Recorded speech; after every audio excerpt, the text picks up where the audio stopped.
Bữa nay tôi đang ngồi ở chiếc cửa cái bungalow 03. Đây, quảng cáo bungalow đi Hà Nội. Ở cái video clip 85 này tôi sẽ nói với các anh chị vấn đề là y học và cái tuổi thọ của con người.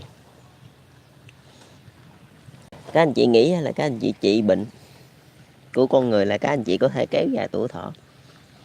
Như vậy là không kéo dài được tuổi thọ đâu. Tuổi thọ con người nó ăn vào 4 cái cơ quan quan trọng nhất. Một là cái bao tử. Tại vì nó phải hấp thụ được chất dinh dưỡng, nó phải tiêu hóa, nó hấp thụ được chất dinh dưỡng ngay trong cái bao tử. Hai là trái tim, ba là phổi, bốn tới cái thận. Nhưng mà bốn cái đó càng về sau là cái bao tử nó sẽ già cỗi nhất. Tại vì sao? Tại vì ở trong đó nó có axit. Trong bao tử toàn axit, giống không nó có gì giống. Để mà nó bào mòn được thức ăn, để mà nó có thể là gọi là nó hấp thu, nó bào mòn để mà nó đưa chất dinh, nó bào mòn được thức ăn để mà nó có thể là gọi là nó hấp thu, nó bào mòn để mà nó đưa chất dinh dưỡng vào trong cơ thể người. Còn đối với cái y học của chúng ta hiện tại luôn á, là đa phần chúng ta nghĩ là trị bệnh để kéo dài cái tuổi thọ con người. Thì vô hình chung con người chỉ sống tối đa không quá 100 tuổi. Nhưng mà cái tầm chung luôn là tầm 70 cho tới 75 tuổi. Là cái tầm đó là bình quân, không thể nào hơn được nữa.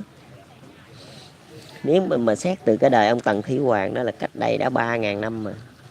Tới bây giờ thì ngày xưa người ta sống là 60 năm cuộc đời. Còn bây giờ thì được 75 năm mà đã 3.000 năm. Thì mới lên được có bao nhiêu đó thôi, mới có được 15 năm tuổi thọ thôi. Tại vì các anh chị đã hiểu không đúng về y học.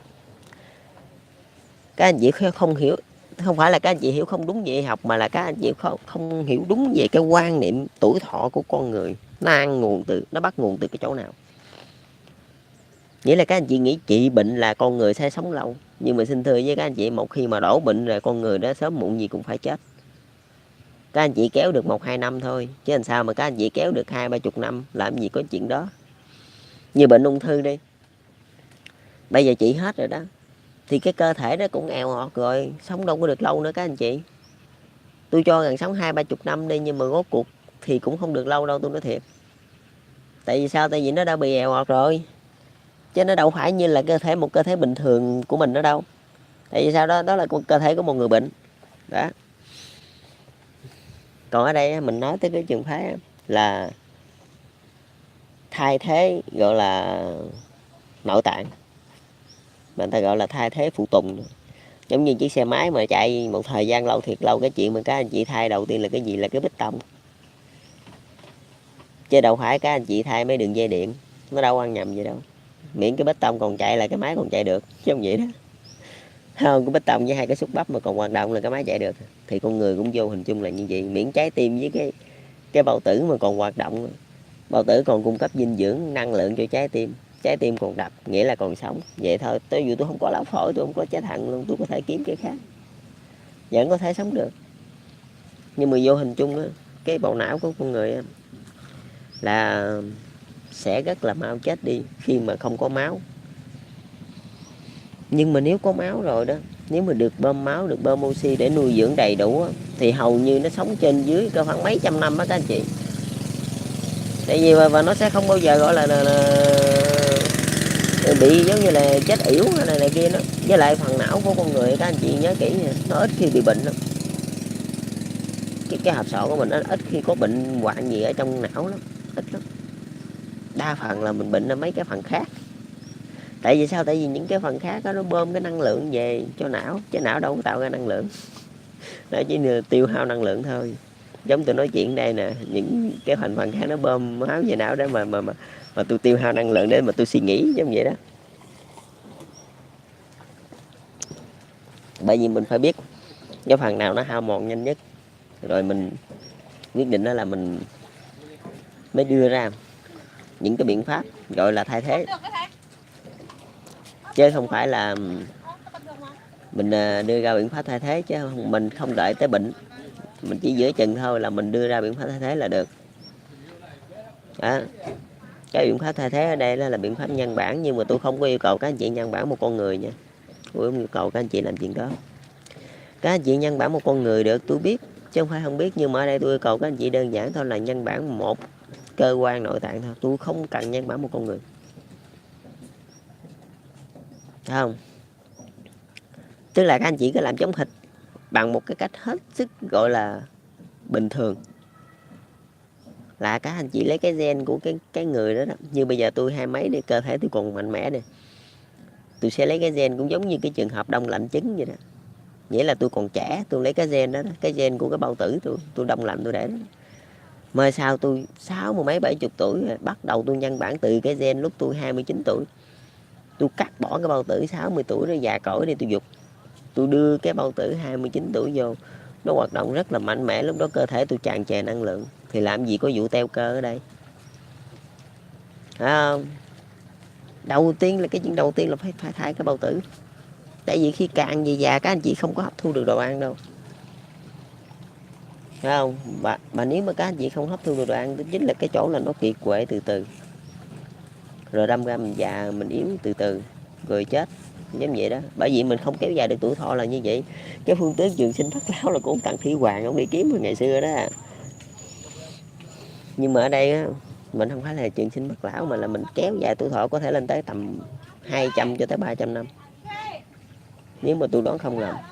Tại vì bộ não con người là rất là lâu bị thoái hóa.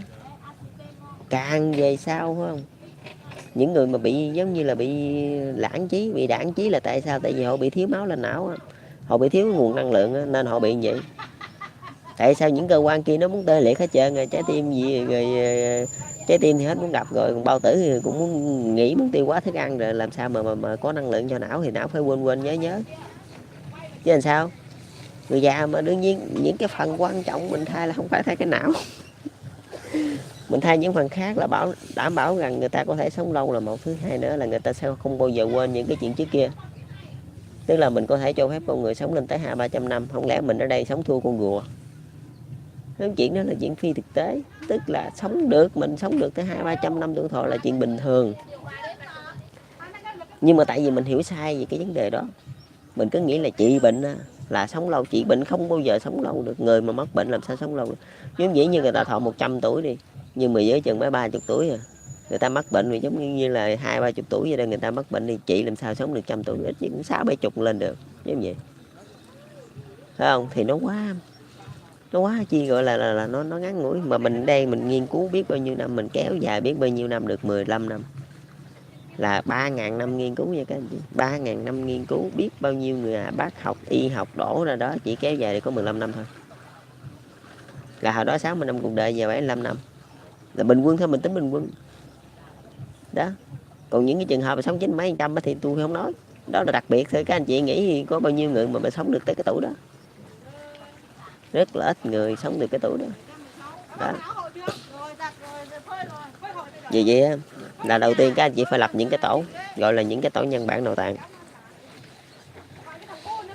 Nhân bản nội tạng ở đây nó rất là quan trọng ở cái chỗ là mình phải lấy của cái người đó rồi mình nhân ra, chứ mình không phải lấy của cái người khác rồi mình nhân ra. Mình càng không lấy tế bào gốc.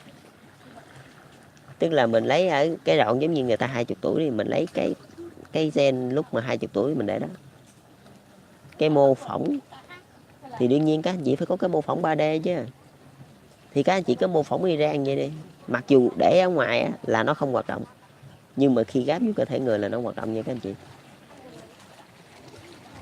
Thì các anh chị có thấy cái bộ phận nội tạng nào mà cắt ra ra ngoài rồi mà nó hoạt động được đâu. Để mà đơn giản, để mà các anh chị áp dụng được thành công, để mà đơn giản nữa đó, là các anh chị tìm một cái con vật nào đó, các anh chị tiến hành nhân bản nội tạng của nó, cũng nhân bản mấy cái bộ phận mà mình cần thôi. Rồi á, mình tiếp tục cắt cái bộ phận có sẵn đó, mình gáp cái mới vô thử rồi nó chạy được không. Mà nếu nó không chạy được là tại sao? Giống vậy đó. Tại vì mình làm giống thịt, không có lý gì nó không chạy được chứ. Phải không? Còn các anh chị nghĩ nhân bản trái tim là nó có thể tự chạy được. Tức là các anh chị phải nhân bản rồi nha, rồi các anh chị ráp vô nó mới chạy được, chứ các anh chị đỡ ra nó không chạy được đâu. Nó không có tự ra đánh, nó không có tự bóp được đâu. Sau đó các anh chị ráp vô, các anh chị kích điện lên là tự nhiên nó chạy à. Đó là trái tim nhân tạo các anh chị. Trái tim này không phải nhân tạo mà là nhân bản cho nó giống thịt trái tim cũ là xong. Rồi mình ráp vô tự nó chạy hà, mình kích điện một phát là tự nó chạy hà. Chứ có trái tim nào mà mình lột ra mà nó chạy được đâu. Không. Mình lột ra mà nó chạy được, chắc nó chạy trong vòng, tôi nói thì chứ các anh chị chắc được có khoảng 30 giây là xong. Rồi nó cũng nằm phè ra đó chứ nó chạy được đâu. Thì buộc lòng các anh chị hãy kiếm một con vật, các anh chị thành lập những cái tổ giống như tổ ghép gan nè, tổ ghép thận nè, tổ ghép đủ thứ hết trơn đó. Nhưng mà mình chỉ ghép những bộ phận chủ yếu thôi, những bộ phận cần thiết thôi, như bao tử nè, tim nè, phổi nè, với thận nè, 4 cái đó thôi. Mình ghép 4 cái đó thôi, 4 cái đó là nó đủ để gọi là kéo dài ra thêm mấy chục năm nữa rồi. Chứ mình đâu cần, mình đâu ghép hết được. Tại vì một cơ thể con người mình không thể nào ghép hết được, mình ghép hết một lần người ta sẽ không chịu nổi. Nhìn chỉ ghép nè, giống như bao tử thì tim nè, ghép một lần. Không, rồi sau đó 5-7 năm sau mới ghép nữa, 10 năm sau mới ghép nữa. Chứ các anh chị nghĩ con người ta phải con heo đâu, cái gì mốt anh chị ghép hoài người lúc đáng lẽ là chưa chết nhưng mà mổ tới mổ luôn với cũng chết. Đó là tôi nói các anh chị, hồi đó tôi thấy bên Anh đó là họ đưa ra những cái gọi là trái tim nhân tạo, là họ chạy bằng điện vậy đó. Nhưng mà ở đây các anh chị hiểu sai về quy luật của con người rồi, quy luật cơ thể con người rồi. Cái nguồn năng lượng là được đẩy từ dưới bao tử đẩy lên, trái tim mới hoạt động. Trái tim như cái động cơ vậy đó. Trái tim là không phải như cái động cơ mà là một cái máy bơm. Mà cái nguồn nguyên liệu của máy bơm là cái bao tử. Không, từ bao tử mới nạp năng lượng vô cho máy bơm là trái tim mới bơm máu đi khắp cơ thể đó.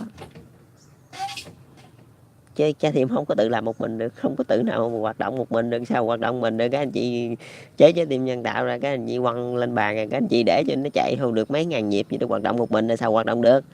Bây giờ các anh chị tôi cắt cái bao tử, các anh chị ra thử trái tim hoạt động được không? Trong 30 giây là lên đường. Làm gì mà có chuyện mà hoạt động một mình anh kiểu đó được. Thì đó, các anh chị cứ nghiên cứu theo hướng này đi. Tôi bảo đảm với các anh chị là có thể làm tối thiểu luôn là 50 năm. 50 năm tuổi thọ là mỗi con người luôn sống, là tuổi thọ bình quân phải cỡ 100 cho tới 115 tuổi. Chứ không phải là 75 nữa, không phải 75 80 nữa, mà là phải 100 115 tuổi. Thì tôi cũng lỡ làm mà tôi làm cho chót luôn, cái gì tôi biết tôi nói cái đó. Đó. Thì nãy tôi nói với các anh chị là về năng lượng không dây.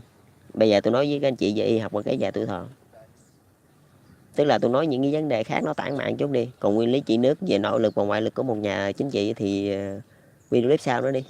Từ từ đi, tôi nói tới chứ nói một chủ đề hoài các anh chị nghe cũng buồn ngủ. Bữa nay tôi chen những cái thứ khác vô. Rồi chào các anh chị, chúc các anh chị thành công.